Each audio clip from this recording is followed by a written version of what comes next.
I provide therapy, individual therapy, and couples therapy for individuals with post-traumatic stress disorder primarily. Okay. What got you into that? Um, it's had to pick something because there's so many things to treat, and I wanted to pick something that I could be specialized in and not just kind of be like a general practitioner. So I focused more towards trauma. It's really fascinating, the horrible things that happen to people and how they react. So learning how people react instinctually to difficulties that have happened in their past, learning about the patterns that are created in their lives and interactions with others is really kind of what keeps me going. To see all the different ways survivors of trauma survive and live. So that it keeps everything from getting too heavy, and it keeps me interested in what I do. What's it like to do this work for you personally? Most days I really enjoy it. Some days it's a drag. Some days we hear really heavy, horrible stuff, and it's harder to shake. The way I survive it is that, I keep telling myself, this isn't about me. This isn't my story. It's other people's story, and I don't have a right to their pain. I can support them in their pain, but I don't have a right to own it. And so that's what's kind of kept me doing this for the past 18 years. Awesome. Does it make you a little bit emotional to talk about? A little bit, yeah. Why? Because I love what I do, and it's intense. And, it's just, there's stuff that hooks into the work we do, right? And it's not, for me, it's a calling, it's not a job. If, I could be working for an insurance company and making twice the money, honest to God. And I had to make that decision. But that's not what I wanted to do. And I tell people that too when they're, we do train students here and we do work with people who are becoming clinicians. And it's like, if you want to be in this for the money, you're picking the wrong career because you're not going to make a ton of money doing this. It's for the love of people. And if you want to be somebody, it's for the love of people, right? And if you want to be somebody that wants to give somebody advice, it's probably not the right job to do this type of therapy either. This is about helping people heal from what's happened to them, what's been perpetrated against them by other individuals. So it's a different spin on the gig. So for sure. Yeah.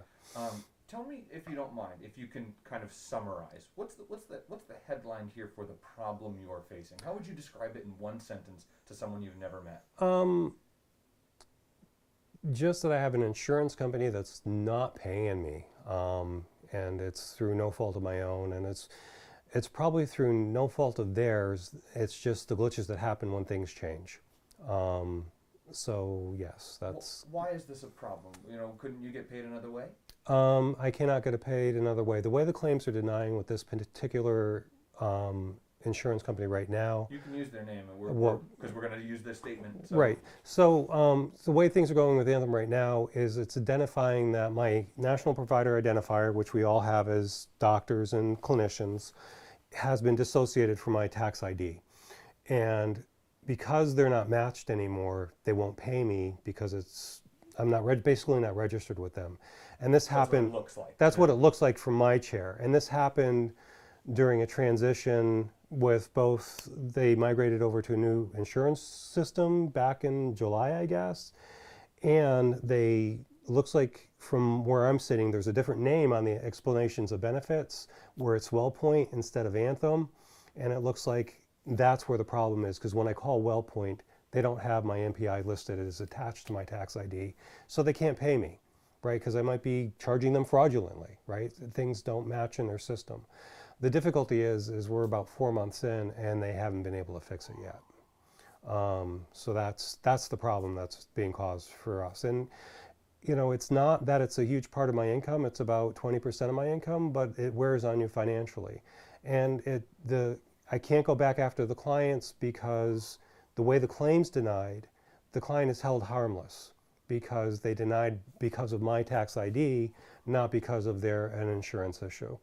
And that's also, we talked a little bit about the communication with the state and the Bureau of Licensing, and how that they reminded me of that I cannot hold the client, I can't charge them because it's not their fault that this denied. So that you can't charge the patient. No. And the insurance is not paying you. Exactly. So you're getting no money. I'm getting no money. From right? about 15% of your clients. Yes. Which wears financially, it's wearing on me. I mean, it started, it started this month where I can't quite cover all my bills. So again, that I would normally cover out of this business. So I have to kind of shift resources to cover this. And so at that point is where I said, okay, as of October 31st, I can't take people with Anthem. I can't take that insurance right now. If they want to continue to see me and pay cash, they're allowed to they can do that, but I can't continue to carry this. I will probably hold their spots open for a little while longer and then get back on track. And then it's just, and part of it is too, I do gripe about doing work for free. You know, I probably, Anybody would. any would, right? And I probably will get paid, but I don't know if it's a month, a week, a year, whenever Anthem fixes their computer. That's a hard question mark to live with. Right, exactly. Exactly, when it's 15% of your income, yeah. Yeah. You said you were going to hold some of those clients' spots. I mean, Yep. there are some providers who might say, look, I'm not getting paid by Anthem, and I haven't in 4 months. I'm sorry, I got to drop you. I don't think that's fair to the client. It is so hard. And again, the way I practice is about relationship as well as, so I want to be attuned with somebody. I want to care about somebody. It's not just about paying me money. This is, if there's an interaction here that goes beyond the cash.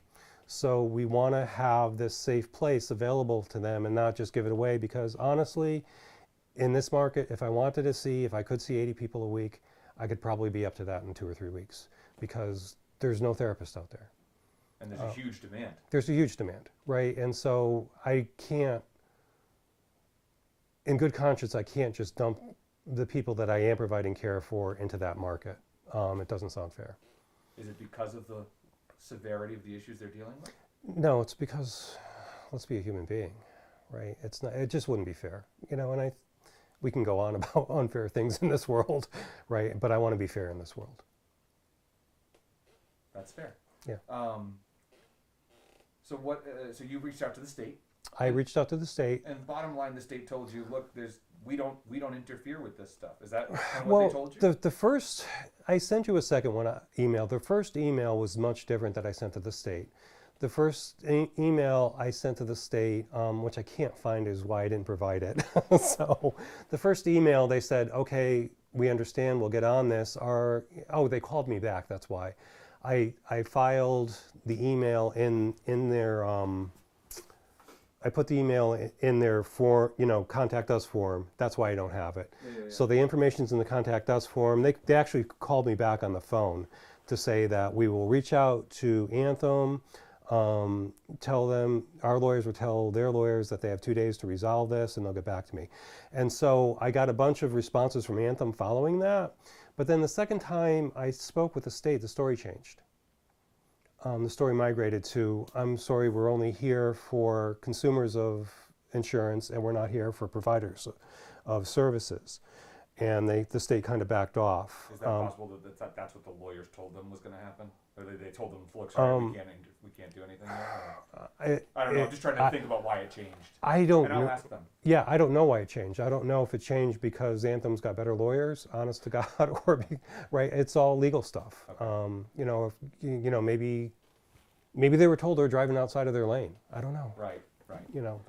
That's what it sounded like in the follow-up emails. Right. Yeah. Was this is something we right. It's outside of our lane. Right. Yeah. Well, what now? What now is I'll probably wait a few weeks and see where we're at, and see, clients will come in and pay. The ones that do pay cash, I'm going to have to track and reimburse them once the insurance kicks back in. So it becomes more complications, more paperwork, more work for me, but I think that's the right thing to do. Typically, in this situation, if there's always the option to say, hey, to all my clients, pay me cash up front, I'll give you a piece of paper, you file that with the insurance company, and they'll reimburse you. But I can't even do that because I'm not registered with them right now. I'm At least being they held don't outside. see it that way. Right. You have the proper NPIs. I have the proper. But they're not putting them. They're not connected. They're not. In the In system. the computer system. They're not matching. Right. And that's the information I got from WellPoint when I contacted them. That my MPI, they only have my corporate MPI, my Type 2 MPI, which is For the agency you work for, as opposed to your personal. no for my private practice. The agency I work for has another MPI. Oh, so you have 3 of them. Right. Yes. Oh my goodness. That I Okay. practice. Right. Yeah. So, but that second they won't pay me under that second MPI. Okay. So they won't pay me under my individual MPI, and they won't pay me under my business MPI. So I've had no recourse at all. And when I contact Anthem, I get the same questions asked over and over again, or the same information to fill out over and over again, and it feels like they're stalling, rather than fixing, and it gets really frustrating. You know, and I've gotten a number of different stories from them. From, you know, we'll look up the affected claims. You don't have to do anything. We're going to take care of this. To, hey, what are the affected claims? So that gets really frustrating. It's like, which is it? So when you take a step back and you look at all of this, between the issues you just mentioned with Anthem about not being able to really forward your case, Right. and also thinking about the potential impact on your patients if Yep. this isn't fixed in a couple of months. Yep. What's your how do you feel about all this? It's frustrating, but I got to tell you, as a therapist, I got to practice what I preach. I need to let it go. If I let this eat me up, I'm not going to be able to be present for the person with the next health insurance or the next client. And that's another big part of the trauma work, is being able to kind of shut off and get ready for the next person. And it's very dynamic. You know, it's exciting dynamic, because, you know, you go from one problem to the next, and you have to be the new person in the next hour. So that's another part of why I do this work, is that, you know, it keeps me going to have to switch, and I have to use that skill to not get caught up in I'm not getting paid, because that'll eat me alive. I don't have time. I don't know how you're able to separate Yeah. that. Yeah. I mean, the fact, like I would think for most human beings, the fear or anxiety of not being able to pay a bill would be overwhelming. So I mean, that was something you mentioned a minute ago, yeah, right? I mean, this causes you exactly. anxiety. Right, but if I go back to, if I look at 2008 when I went in private practice, right? We know what 2008 was, right? I had little money because I was starting a private practice, and health insurance. We didn't have affordable care at that time. We talked about this before, right? You know, health. I'm paying, you know, $1,200 a month out of pocket for a catastrophic insurance company before Obamacare, and I was living off my retirement from other jobs. That's how we survived. I had to set that aside, and this is just the same old thing. You know what? I realized being a social worker, not going to make a ton of money. At times, I'm not going to be able to make ends meet, but eventually things do come around. You know, and if the business runs the way it should, we should be able to just make a decent living for our family. But there are times when these hiccups happen, and you know, if I worry about the hiccups, I'm not going to be able to do the job. You had talked earlier about, and I just wanted to kind of go back to this to close out before I, you know, finish asking you questions. Theoretically, any other therapist, social worker, nurse practitioner facing these same circumstances could just say, look, I can't do this. I can't take patients who I know I'm not going to get paid right now. Right. Why do you do it? It's the right thing. It's the right thing to do. You're getting emotional about it again. Yeah, of course. Of course. Why? Because you do the right thing. Right? Whether or not it costs you as a person, you do the right thing. You have answered all of my questions. Mm-hmm.